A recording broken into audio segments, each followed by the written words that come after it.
मेरे प्रिय मित्रगण, सुबह का प्यार भरा नमस्कार। आज मैं आप लोग के बीच उत्तर प्रदेश आजमगढ़ की सच्ची कहानी लेकर आया हूँ। तो चलिए विलम्ब न करते हुए हम आप लोगों को कहानी सुनाते हैं। उत्तर प्रदेश के आजमगढ़ ज़िले के हिरौली थाना क्षेत्र का एक गांव है शंभूपुर दमदियावन। इसी गांव में हरिदास यादव अपने परिवार के साथ रहते थे। उनके दो बेटे थे, संतोष यादव और विनोद यादव। संतोष बड़ा था। अपनी मेहनत और लगन के बदौलत वह सन 2015 में उत्तर प्रदेश पुलिस में सिपाही के पद पर भर्ती हो गया था। उसकी पहली पोस्टिंग चंदौली जिले के चकिया थाने में हुई थी। नौकरी लग जाने पर घर वाले भी बहुत खुश थे। जब लड़का कमाने लगा तो घर वालों ने उसका रिश्ता भी तय कर दिया। 30 दिसंबर 2017 को उसका बरछा था, इसलिए वह एक सप्ताह की छुट्टी लेकर अपने गांव आया था। बरछा का कार्यक्रम सकुशल संपन्न हो गया। अगली सुबह 8 बजे के करीब संतोष अपने दो दोस्तों में राहुल यादव और सुरेंद्र के साथ टहलते हुए गांव के बाहर की ओर निकला। शादी को लेकर राहुल और सुरेंद्र दोनों ही संतोष से हंसी मजाक कर रहे थे। तभी संतोष के मोबाइल पर किसी का फ़ोन आ गया। संतोष ने अपने मोबाइल स्क्रीन पर नज़र डाली तो वह नंबर उसके किसी परिचित का निकला। काला कॉल रिसीव कर के उसने उससे बात करनी शुरू की। अपने दोनों दोस्तों से वहीं रुकने को और थोड़ी देर में लौट आने की बात कहकर वो वहां से चला गया।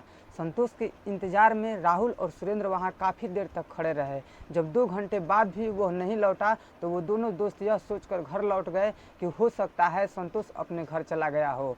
संतोष की यह मांगलिक कार्यक्रम था। घर में मेहमान आए हुए थे। दोस्तों ने सोचा कि हो सकता है कि वह उनके सेवा सत्कार में लग गया हो और उसे लौटने का समय न मिला हो। संतोष को घर से निकले 3 घंटे बीत चुके थे। घर वाले उसे लेकर काफ़ी परेशान थे कि सुबह का निकला संतोष आखिर कहाँ घूम रहा है। सबसे ज़्यादा परेशान उसके पिता हरिदास थे। उन्होंने छोटे बेटे विनोद को संतोष का पता लगाने के लिए भेज दिया। विनोद को पता चला कि 3 घंटे पहले संतोष के राहुल और सुरेंद्र के साथ गांव के बाहर जाते देखा गया था। यह जानकारी मिलते ही विनोद राहुल और सुरेंद्र के घर पहुंच गया। दोनों ही अपने अपने घरों पर मिल गए। विनोद ने उनसे संतोष के बारे में पूछा तो वह यह सुनकर चौंक गए कि संतोष अब तक घर पहुंचा ही नहीं था। आखिर वह कहाँ चला गया। राहुल ने विनोद को बताया कि वे तीनों साथ में गांव से बाहर निकले थे। तभी संतोष के मोबाइल पर किसी का फ़ोन आया था। वह कुछ देर वापस आने की बात कह कर चला गया था। जब 2 घंटे बीत जाने के बाद भी वह नहीं लौटा तो वे दोनों यह सोचकर लौट आए कि शायद वह घर चला गया होगा। संतोष को लेकर जितना ताज्जुब दोनों को हो रहा था, विनोद भी उतना ही हैरत में डूबा हुआ था कि बिना किसी को कुछ बताए भाई आखिर गया कहाँ। इससे भी बड़ी बात यह थी कि उसका मोबाइल फ़ोन भी स्विच ऑफ था। संतोष का नंबर मिलाते मिलाते विनोद भी परेशान हो चुका था। संतोष का जब कहीं पता नहीं चला तो विनोद घर लौट आया और पिता हरिदास को सब कुछ बता दिया। अचानक संतोष के लापता हो जाने की बात सुनकर हरिदास ही नहीं बल्कि पूरा परिवार स्तब्ध रह गया। संतोष की गांव भर में तलाश की गई लेकिन उसका कहीं पता नहीं चला। संतोष को तलाशते हुए पूरा घर और नाते रिश्तेदार परेशान हो गए। विनोद भी मोटरसाइकिल लेकर संतोष के खोजने गांव से बाहर निकल गया लेकिन उसका कहीं पता नहीं चला। दोपहर 2 बजे के करीब गांव में के कुछ चरवाहे बच्चे गांव से करीब आधा किलोमीटर दूर अरहर के खेत के पास अपने पशु चरा रहे थे। भैंस चरती हुई अरहर के खेत में घुस गई तो चरवाहे खेत में गए। चरवाहे जैसे ही बीच खेत पहुंचे तो वहां दिल दहला देने वाला दृश्य देखकर उनके हाथ पांव फूल गए। अरहर के खेत के बीचों बीच संतोष यादव की खून से सनी लाश पड़ी थी। लाश देखते ही चरवाहे जानवरों को खेतों में छोड़कर चीखते हुए उल्टे पांव गांव की ओर भागे। वे दौड़ते हुए सीधे हरिदास यादव के घर जाकर रुके और एक ही सांस में पूरी बात कह डाली। बेटी की हत्या की बात एक बार तो हरिदास को भी विश्वास नहीं हुआ। उन्होंने उन बच्चों से कहा, बेटा किसी और की लाश होगी, तुमने ठीक से पहचानी नहीं होगी। बच्चे पास पड़ोस के थे, इसलिए वे संतोष को अच्छी तरह से जानते पहचानते थे। बच्चों ने जब उन्हें फिर से बताया कि लाश किसी और की नहीं बल्कि संतोष चाचा की ही है, तो हरिदास के घर में रोना पीटना शुरू हो गया। हरिदास छोटे बेटे विनोद को लेकर अरहर के खेत में उस जगह पहुंच गए जहां संतोष की लाश पड़ी होने की सूचना मिली थी। बेटे की रक्त रंजित लाश देखकर हरिदास गस खाकर वहीं गिर पड़े। कुछ ही देर में यह बात पूरे गांव में फैल गई तो वो हाँ पूरा गांव उमड़ा। यह सूचना थाना अहिरौला के थाना प्रभारी चंद्रभान यादव को भी दे दी गई थी। चूँकि हत्या एक पुलिसकर्मी की भी हुई थी, इसलिए अनाफानान में थाना प्रभारी एसआई रामाशंकर यादव, कांस्टेबल महेंद्र कुमार, अखिलेश कुमार पांडे, ओम प्रकाश यादव और महिला कांस्टेबल अनीता मिश्रा के साथ घटनास्थल पर पहुंच गए। उन्होंने इसकी सूचना एसपी अजय कुमार साहनी और एसएसपी नरेंद्र प्रताप सिंह को भी दे दी। सूचना मिलने के कुछ ही देर बाद दोनों पुलिस अधिकारी भी मौके पर पहुंच गए। पुलिस ने घटनास्थल निरीक्षण किया। जिस जगह लाश पड़ी थी वहां आसपास अरहर की फसल टूट गई थी। इससे लग रहा था कि मृतक ने हत्यारे से संघर्ष किया होगा। संतोष की हत्या कुल्हाड़ी जैसे तेज धारदार हथियार से की गई थी। हथियार के बार से उसका जबड़ा भी काट कर अलग हो गया था। इसके अलावा उसे 2 गोली भी मारी गई थी। इससे साफ पता चलता था कि हत्यारे नहीं चाहते थे कि संतोष जिंदा बचे, इसलिए मरते दम तक उस पर वार किए गए थे। मौके मुआयने के दौरान पुलिस को वहां कारतूस का एक खाली खोखा भी मिला। संतोष के पास मोबाइल फ़ोन था जो उसके पास नहीं मिला। इसका मतलब था कि हत्यारे उसके मोबाइल अपने साथ ले गए थे। बहरहाल पुलिस ने कागजी कार्रवाई करके लाश पोस्टमार्टम के लिए सरकारी अस्पताल भिजवा दी। पुलिस ने मृतक के पिता हरिदास यादव की तहरीर पर अज्ञात हत्यारों के खिलाफ हत्या का मुकदमा दर्ज कर लिया। थाना प्रभारी चंद्रभान यादव ने सबसे पहले संतोष के फ़ोन नंबर की कॉल डिटेल निकलवाई। कॉल डिटेल खंगाली तो पता चला कि संतोष के सेल फोन पर 30 दिसंबर 2017 के सुबह आखिरी कॉल आजमगढ़ के छितौना गांव के रहने वाली ज्योति यादव की आई थी। पुलिस ने ज्योति से पूछताछ के लिए थाने बुला लिया। ज्योति से पूछताछ में पुलिस को पता चला कि वह मृतक संतोष यादव की प्रेमिका थी। पुलिस ने जब ज्योति से शख्सी के पूछताछ की तो उसने कहा कि संतोष को उसने ही फ़ोन करके गांव के बाहर अरहर के खेत में मिलने के लिए बुलाया था। वहां पहले से छिपे बैठे उसके घर वाले ने उसे मौत के घाट उतार दिया। पुलिस ने बरदाता में शामिल अन्य आरोपियों की तलाश में दबिश दी तो वे सभी अपने घर से गायब मिले। पुलिस ने सिपाही संतोष यादव हत्याकांड का खुलासा 60 घंटों में कर दिया था। ज्योति से विस्तार से पूछताछ की गई तो उसने अपने प्रेमी की हत्या की जो कहानी बताई वह रोमांचित कर देने वाली थी। 22 वर्षीय ज्योति उर्फ रजनी मूल रूप से आजमगढ़ के अहिरौला थाने के छितौना गांव में रहने वाली रामकिशोर यादव की बेटी थी। 3 से 4 भाई बहनों में वह दूसरे नंबर की थी। रामकिशोर यादव की खेती की जमीन थी, उसी से वह अपने 6 सदस्यों के परिवार की आजीविका चलाते थे।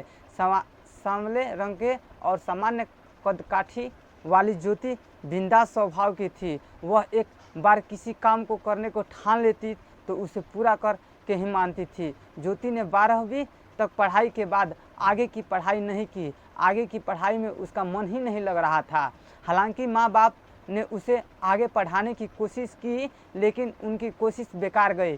ज्योति जिस स्कूल में पढ़ने जाया करती थी उस स्कूल का रास्ता शंभूपुर दमदियावन गांव होकर जाया करता था। ज्योति सहेलियों के साथ इसी रास्ते से होकर आती जाती थी। इसी गांव का रहने वाला संतोष कुमार यादव ज्योति के स्कूल आने जाने वाले रास्ते में खड़ा हो जाता और उसे बड़े गौर से देखता था। ज्योति भले ही सांवली थी लेकिन उसमें गजब का आकर्षण था। यही आकर्षण संतोष को उसकी ओर खींच रहा था। संतोष ने ज्योति के बारे में जानकारी हासिल की तो पता चला कि वह पड़ोस के गांव छितौना में रहने वाली रामकिशोर यादव की बेटी है और उसका नाम ज्योति है। ज्योति के बारे में सब कुछ पता लगने के बाद संतोष उसके पीछे पागल दीवानों की तरह घूमने लगा। ज्योति के घर से स्कूल जाते समय और स्कूल से लौटते समय वह गांव के बाहर खड़ा होकर उसका इंतज़ार करता था। ज्योति ने संतोष की प्रेमिल नज़रों को पढ़ लिया था। वह जान चुकी थी कि संतोष उसके बेपनाह मोहब्बत करता है। इसके बाद ज्योति के दिल में भी संतोष की प्रति चाहत पैदा हो गई। ज्योति और संतोष दोनों एक दूसरे को चाहने जरूर लगे थे, लेकिन अपनी मोहब्बत का इजहार नहीं कर पा रहे थे। एक दिन ज्योति घर से स्कूल के लिए अकेली निकली। संतोष पहले से ही गांव के बाहर एक सुनसान जगह पर खड़ा उसका इंतज़ार कर रहा था। जब उसने देखा कि ज्योति अकेली है तो उसने पक्का मन बना लिया कि कुछ भी हो जाए, आज उससे अपने दिल की बात कह कर ही रहेगा। ज्योति उसके नज़दीक पहुंची तो संतोष उसके सामने आकर खड़ा हो गया। ज्योति की दिल की धड़कनें भी तेज हो गई। जब वह रिलैक्स हुई तो संतोष बोला, ज्योति मैं तुमसे कुछ कहना चाहता हूँ। ज्योति कुछ बोले बिना साइड निकलकर आगे बढ़ गई। रुक जाओ ज्योति, एक बार मेरी बात सुन लो फिर चली जाना। वह बोला, जल्दी बताओ क्या कहना चाहते हो, किसी ने देख लिया तो जान पर बन आएगी। ज्योति घबराई हुई थी। नहीं, मैं तुम्हारी जान पर आफत नहीं आने दूंगा, संतोष ने कहा। क्या मतलब? ज्योति चौंक कर बोली, यही कि आज से इस जान पर मेरा अधिकार है। होश में हो तुम? क्या बक रहे हो? कुछ पता भी है? ज्योति ने हल्के गुस्से में कहा, मुझे पता है कि तुम पड़ोस के गांव छितौना के रामकिशोर यादव की बेटी हो। संतोष कहता गया, जानती हो जिस दिन से मैंने तुम्हें देखा है अपनी शुद्ध बुद्ध खो बैठा हूँ। न दिन में चैन मिलता है और न रात को नींद आती है। बस तुम्हारा खूबसूरत चेहरा मेरे आंखों के सामने घूमता रहता है। मैं तुमसे इतना प्यार करता हूँ कि अब मैं तुम्हारे बिना नहीं जी पाऊँगा, लेकिन मैं तो तुमसे प्यार नहीं करती। ज्योति ने तुरंत कहा, ऐसा मत कहो ज्योति, वरना मैं सचमुच मर जाऊँगा। संतोष गिड़गिड़ाया, ठीक है तो मर जाओ, किसने रोका है? कहती हुई ज्योति ने होठ दबाकर मुस्कुराती हुई स्कूल की ओर बढ़ गई। संतोष तब तक उसे निहारता रहा जब तक वह उसकी आंखों में से ओझल नहीं हो गई। ज्योति की तरफ से कोई सकारात्मक उत्तर न पाकर वह मायूस होकर घर लौट आया। ज्योति ने संतोष के मन ही मन टोह लेने के लिए अपने मन की बात जाहिर नहीं की थी, जबकि वह संतोष से दिल की गहराई से प्रेम करने लगी थी। ज्योति का नहीं में उत्तर सुनकर संतोष को रात भर नींद नहीं आई, इसलिए अगले दिन वह फिर उसी जगह जा खड़ा हो गया था जहां उसकी ज्योति से मुलाकात हुई थी। ज्योति नियत समय पर घर से निकली। उस दिन उसके साथ उसकी कई सहेलियां भी थी। जैसे ही ज्योति संतोष के करीब आई, उसने चुपके से एक कागज़ गिरा दिया और आगे बढ़ गई। संतोष ने जल्दी से कागज़ उठाकर अपनी कमीज की जेब में रख लिया। फिर ज्योति को वह तब तक निहारता रहा जब तक उसकी आंखों से ओझल नहीं हो गई। इसके बाद वह जल्दी में जेब से कागज़ निकालकर पढ़ने लगा। वह प्रेम पत्र था। ज्योति का प्रेम पत्र पढ़ने के बाद संतोष ऐसे उछला जैसे उसे दुनिया का सबसे बड़ा खजाना मिल गया हो। उस दिन के बाद से संतोष की हिम्मत और बढ़ गई। स्कूल की छुट्टी के बाद अक्सर दोनों रास्ते में ही मिल जाया करते थे। उन दिनों संतोष कोई काम नहीं करता था, लेकिन उसकी ख्वाहिश थी कि उसे पुलिस विभाग में नौकरी मिल जाए, इसलिए वह तैयारी में जुट गया। साथ ही ज्योति के साथ उसकी प्यार की उड़ान भी जारी रही।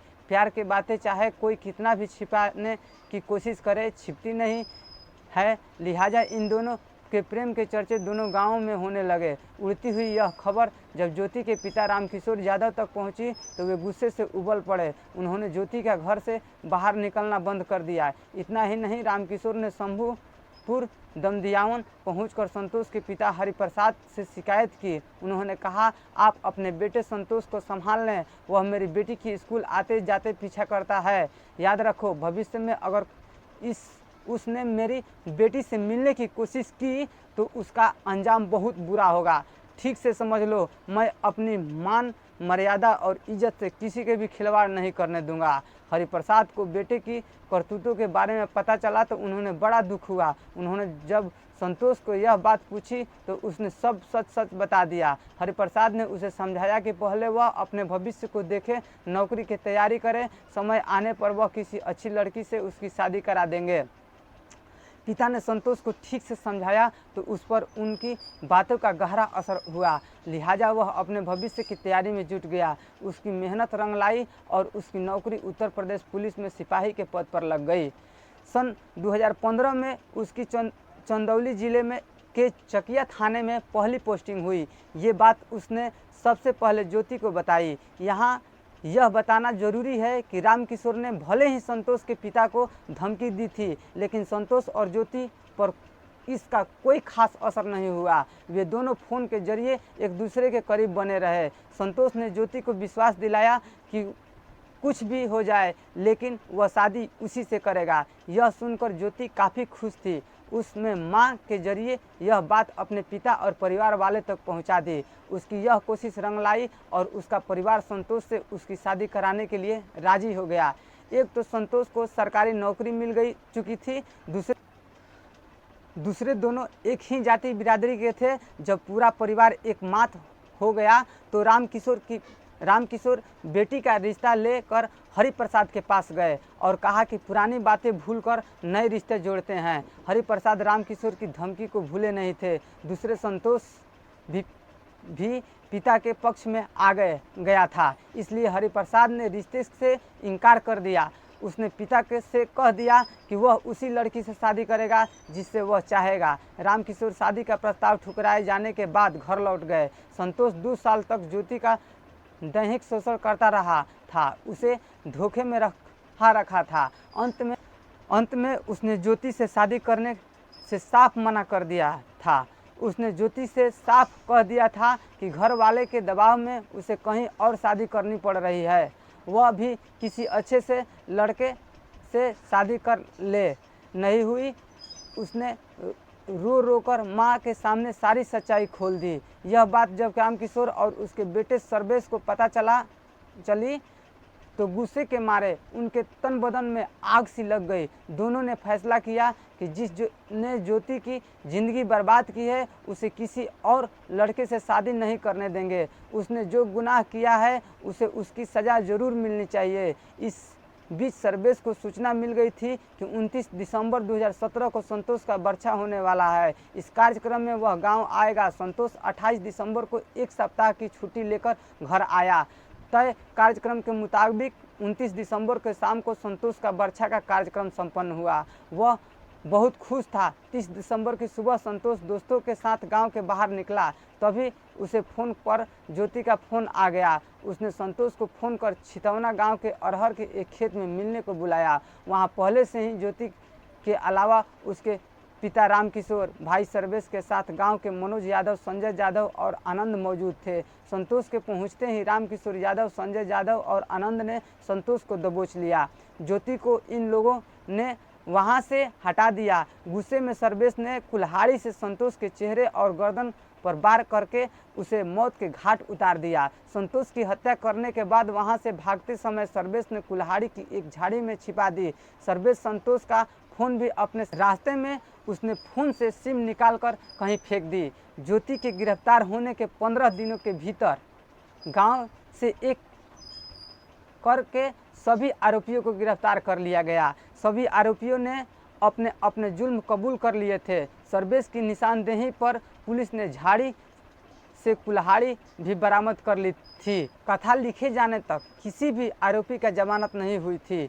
पुलिस ने अदालत में सभी आरोपियों के खिलाफ आरोप पत्र दाखिल कर दिया था।